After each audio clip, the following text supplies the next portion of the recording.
methods I use to choose if something I want to purchase is worth it. And then I'm going to tell you 4 things that I absolutely love and that I've enjoyed since the moment I got them.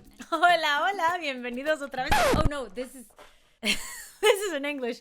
Welcome back. I changed locations, as you can see, because I felt like the couch was a little informal.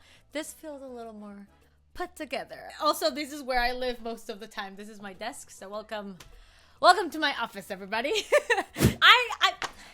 It's so hard lately to figure out what products are worth my money and my time. I consider myself to be anti-consumerism. Recently, every purchase I make, every new possession I get, I very consciously try to make it an investment of sorts. Is this gonna enrich my life? The fact that I live in New York City in a small apartment with my boyfriend, that's very specific. It's a small space. So whenever something new comes in, we are both very aware of how much space is this gonna take.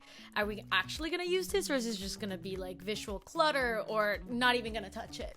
Ever. But first, let's talk about those 4 things that help me decide if what I'm about to buy is gonna make me happy or not. So the first thing I do is need versus want. It's very hard to differentiate, I think, what is a need and what is a want. Trends and fashion and all of these things, they change so quickly, and they are always trying to innovate, and I do think that that's amazing and that's fascinating. But I don't support it when it's wasting my time. Decide for yourself and your lifestyle. Is what I'm about to purchase something I really need? Is it going to improve my lifestyle? I don't think that everything we see on the internet is something we need. Number 2, cost per use. And this is, I think, my favorite one. If I buy something, I want to make sure I use it. If I bought this fan and it was $10, if I put it in my closet and I never use it, then those $10 were worthless. I shouldn't have spent them. It's like I never had them. But if I use this 20 times, every time I use it, that's 0.15 cents.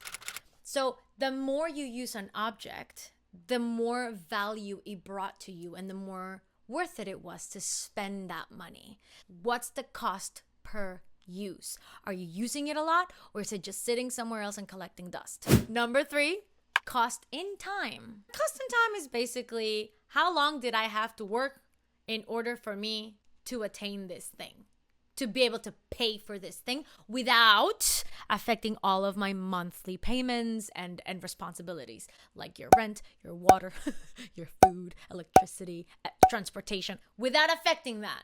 How many extra hours did I have to work in order to make this purchase?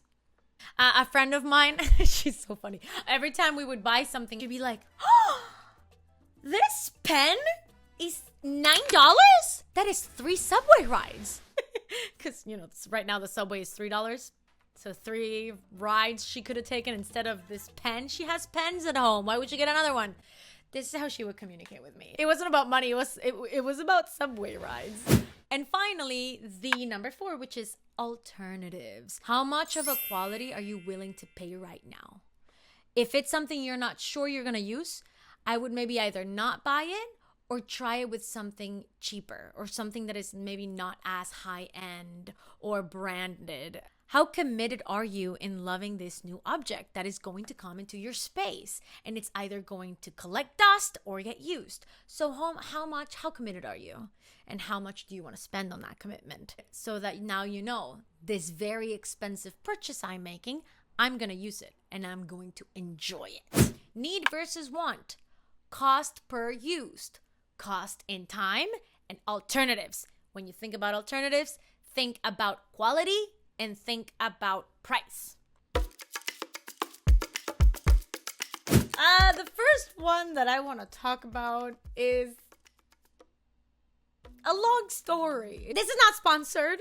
Every penny was worth it with the Max Pro. At least so far. I've had it for about 6 months. This is actually a gift that my boyfriend and I decided to give to each other. Need versus want. This was definitely a need. So we figured we both were in search of something. He does the thing. He gets a gym membership. He does not go for 2 years. 2. I pitched, let's get this really cool machine. It comes with a lot of weights, but it was really big. It was really big. It would take a lot of space on our apartment. It was not worth it. We saw other really great alternatives. Like there's this one that is like a machine, like a mirror type thing, but we didn't have anywhere to install it, especially because we rent. We didn't want to risk it. So this one was really good for our situation because, you know, you can do weights without having weights in the house. It's just a tiny machine. It's just a little machine. And the way that the weights work is like, I think it's like magnetic force. The higher you turn the wheel, the more force it is. So it's like you're carrying more weights. It's heavier. We both decided that the cost per use was gonna be worth it because I had proven to myself that I was gonna use it because I've been working out consistently without any gadgets, without anything, just my body and the floor for 2 years, and then with some gadgets for the next 3-4 years. And now I'm ready to make a big investment because I know I'm going to use it. And when he uses it, it's a lot more often than going to the gym. So we both knew it was gonna get used. Cost per time, we're both savers. It wasn't gonna be a problem. So everything aligned. Everything made sense in our budget, in our lifestyles, in the space that we had. That's why we chose the Max Pro. We're really happy with this choice. And it was really special too because it was a Christmas gift. The way that we gift each other is very efficient. This was the perfect purchase for us. And this is how we decided to make it. My hair dryer. Specifically, the diffuser. That was the part that I really needed. Not the hair dryer, the diffuser. So let's go point by point with my hair dryer. Need versus want. It was more of a want. I wanted the hair dryer because I wanted to try something new. But I didn't know if I was gonna love or hate this hair dryer. I didn't know if it was gonna work on my type of curls. The story here is that I started realizing that I have curly hair. Maybe it's not the curliest, but I have curly hair, I think. And I didn't know how to deal with it. And I got into YouTube and I started to find all of these people having these amazing hair routines, but I didn't have the equipment because I had just moved here from home. So I came with a suitcase. Making that kind of purchase was not worth it at the time. And I didn't know if it was even going to be worth it. I started to do my curly hair routine without the hair dryer, just letting my hair dry with the air. And then maybe like 2 months in, I was like, oh, I'm getting no volume. It took me 2 months to decide to give it a chance, to try this wand. And then I ended up loving it. I had that hair dryer for about 5 years until it broke. This past November, I was really sad. I couldn't do my hair the way that I usually wanted. I just needed something to do the job. And for 5 years, it did the job. It was worth every penny, even if it broke, because it got used. And then my boyfriend's family gifted me a Dyson. I got this hair dryer as a gift. I did not pay for it. The point of this story is, yeah, maybe you have a want that could turn into a need. Cost per use. I used it a lot. I used it once or twice a week for 5 years. Sometimes more when I was really busy or I wanted to look good every day, like on holidays. It was worth it. It wasn't clutter. It wasn't collecting dust. It was getting used. So cost per use, 10 out of 10. Cost and time. How much did I have to work in order to make this purchase? Maybe the hair dryer was, I think, about $150, maybe $100. It wasn't bad at all. It wasn't a huge sacrifice. And then finally, the alternatives. I did look at the alternatives at the very beginning when I was still unsure about my hair type. And I got the cheapest that looked like it makes sense the most. A hair dryer like this might not be worth it for you. If you use your hair dryer once a month, I wouldn't go for a Dyson. I would go with something that it's bueno, bonito y barato. If you don't have curly hair, then maybe this is a need. If you don't like doing your hair every day or every week, then maybe you don't really need a hair dryer like that. Now this one, what is it even called? It's a hair removal machine. I'm gonna leave the name right here because I can't think of the name right now. For my lifestyle. Did I need it or did I want it? It was more of a want. Why? Because I have razors and I don't like to waste it. Like I needed to use it. My brain needs to, I'm a completionist. This hair removal machine was really great because it's a one-time purchase and it's like you're going to get it waxed. It's plucking the hair from the root. When you have coarse hair like me, that's so worth it because then I don't have to go get it done with a lady. I love those ladies. I can't afford it constantly, every month, every week, because my hair grows by so fast. It grabs the hair. Like there's like there's like wheels that are coming, they're like spinning and they grab your hair and they pluck it out. It's like you're using tweezers in a machine. It's like and it plucks it out. So it plucks out all of your hairs individually. So the first time I used it, I bled. Don't be scared. It's because I'm a shaver, or I was a shaver, and my hair would grow back thicker. Even when I would go get waxed, I would always bleed. Now that I use this consistently, this is the only way that I shave both my armpits and my legs. It genuinely doesn't hurt me anymore, like at all. But the first time, I can't make it clear enough. It was. I don't want to just like tell you, oh yeah, this thing is amazing. It is painful at first. So I don't know if I recommend it for everybody. I'm just here to share the things that I love. I visited my sister in Mexico and she had it. Oh my God, we were giggling, we were laughing so much, but I was crying because it was so painful. And that's how she showed it to me for the first time. Eventually, she convinced me that I needed it. And she got it for me as my birthday gift. I love this thing. Why?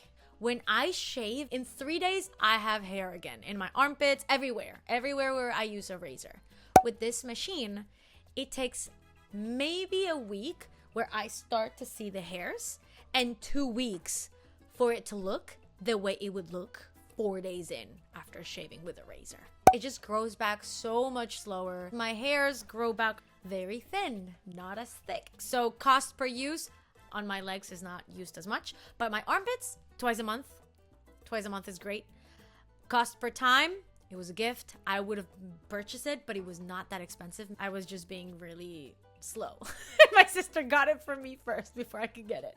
And alternatives, I was already using the alternative and I didn't love it.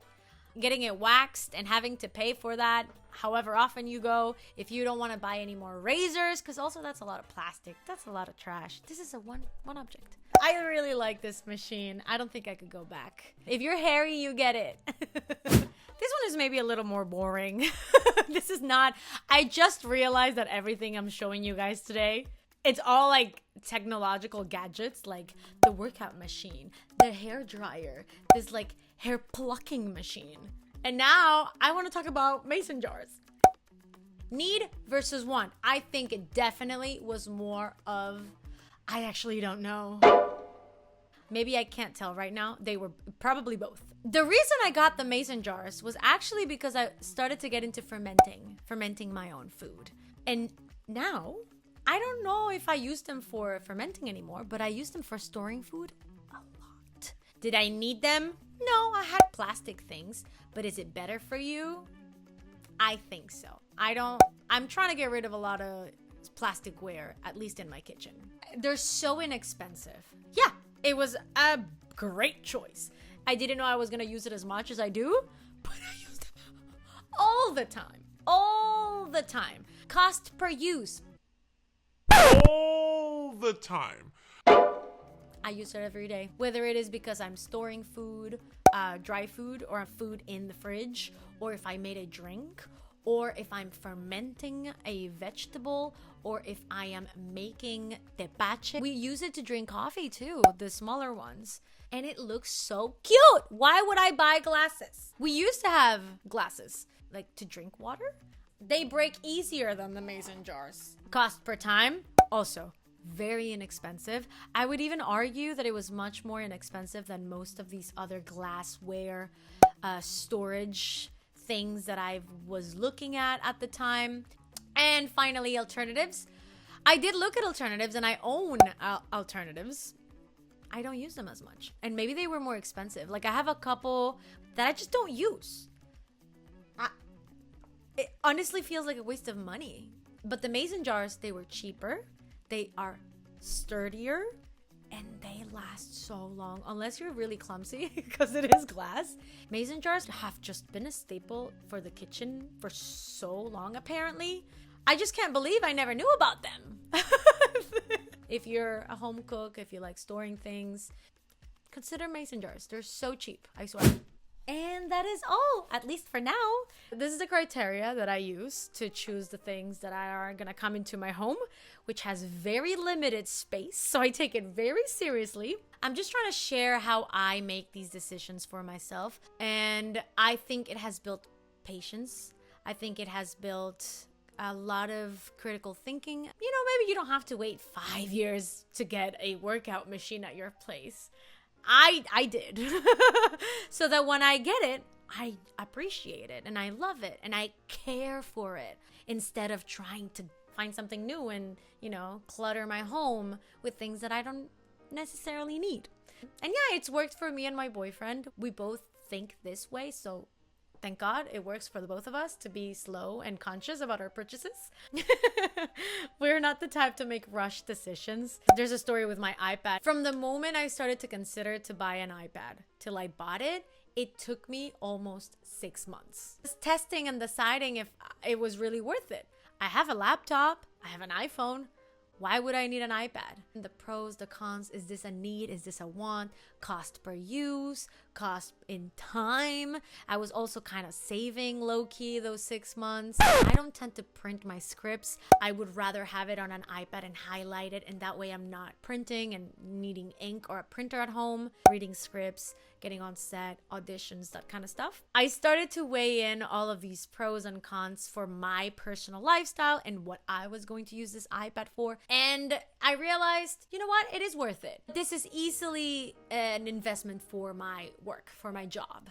And I'm not saying that you should wait 6 months to get, I don't know, a shirt or mason jars, but practice patience. Can I survive in my everyday life without this thing that I suddenly want? Could I survive? Could I do the things that I needed to do with my hair, with my body, with my work, with my food? Could I do all of those things without these things? Yes! Most of the time, yes. But is this thing going to improve my lifestyle? 1. And 2, is it going to make it easier for me to do whatever I'm going to use it for?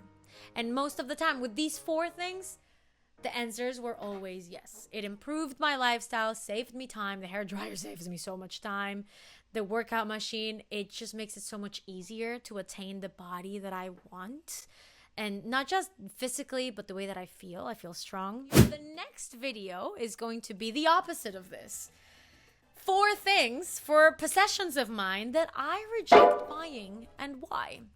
And also how I bought them at first, thinking that I was going to use them a lot, that I was going to love them a lot, and it ended up being not the case. If you want to tune in for that, just make sure you subscribe, and if you have anything that you want to share with me in the comments, tell me something you purchased years ago and you still use it. If not every day, at least once a week, and that you love, and that, you know, it's been worth every penny. I would love to know. My name is Juliana. I am a Mexican actress living in New York City. And until next time, peace. Because we have very thick, coarse hair in our everywhere. We have a lot of hair in my family. So every time I see him working out, I'm like, I got him that. I did that. Where am I getting with this?